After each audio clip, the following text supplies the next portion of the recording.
A VLAN hopping attack is going to enable traffic from one virtual local area network to be seen by another virtual local area network. And this is without the aid of a device such as a router. This is a basic VLAN hopping attack.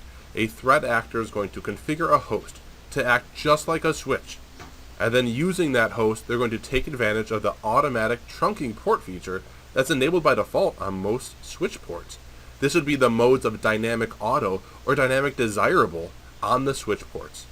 The threat actor is going to configure the host to spoof those 802.1q signaling and those DTP messages so that the trunk will form between the host and the switch. With a successful trunk established, they're going to be able to send and receive traffic on any virtual local area network, effectively hopping between any VLANs that they want to connect through. With a VLAN double tagging attack, a threat actor is going to embed a hidden 802.1q VLAN tag inside of a frame that already has an 802.1q VLAN tag. What's going to happen here is we're going to have an attacker that's going to double tag a frame. For example, our attacker was going to build a message that's going to communicate from its current VLAN, which is VLAN 10, with a targeted VLAN of VLAN 20. With the attacker currently being on VLAN 10, they're going to build a frame that's going to have an external VLAN header on it of VLAN 10, and then an internal tagged VLAN of VLAN 20. When that message is sent up to the first switch, our first switch is going to see the external outside header of VLAN 10.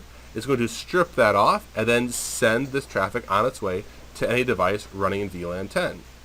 Well, the switch sees that VLAN 10 is also the native VLAN, so it's going to remove the VLAN 10 header and move it across the trunk link.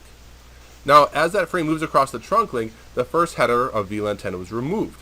And now the internal tag, which is the VLAN 20, that still exists. This second switch is going to receive that frame, it's going to strip off that VLAN 20 header, and then it's going to forward it out any VLAN 20 ports, which includes down to that targeted host. This is effectively allowing our threat actor machine on VLAN 10 to communicate to the target on VLAN 20 using a double tag. Now, VLAN hopping and this whole idea of VLAN double tagging, they can both be prevented by putting in a couple security guidelines. Number one, we should get rid of trunking on any access port that goes to end devices. Also, the whole idea of auto trunking, using things like dynamic desirable and dynamic auto, that should be disabled.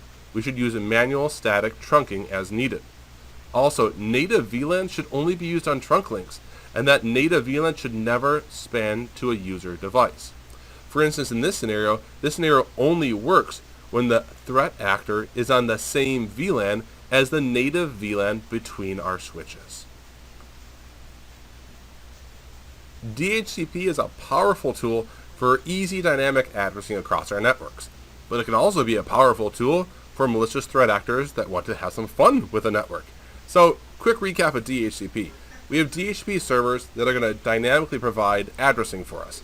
That addressing includes IP addresses, subnet masks, default gateway, DNS servers, and even more with DHCP options to our clients. The typical conversation with DHCP goes back to DORA. Discover, offer, request, acknowledge. Our client's going to send a broadcast message, which is a discover.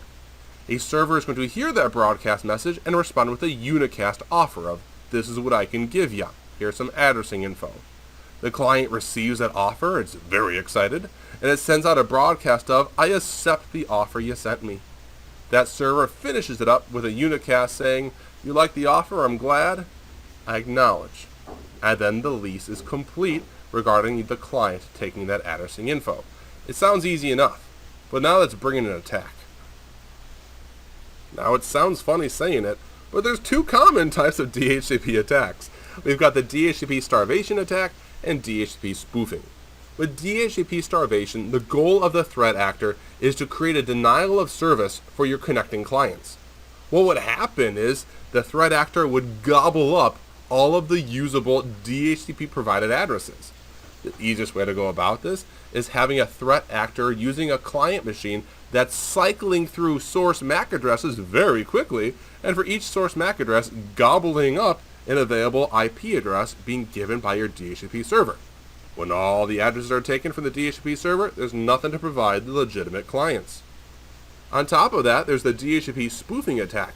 Imagine having a threat actor putting out their own DHCP server on your network. And when your clients use the whole DORA process and they broadcast out for a discover, and then there's the offer, the request, but then your rogue DHCP server finishes the conversation with the client with an acknowledgement providing wrong default gateway info, incorrect DNS servers, as well as even wrong IP addresses for the clients to use. Effectively, your legitimate clients cannot communicate on the network. So we have to prevent this by using safeguards and implementations for security.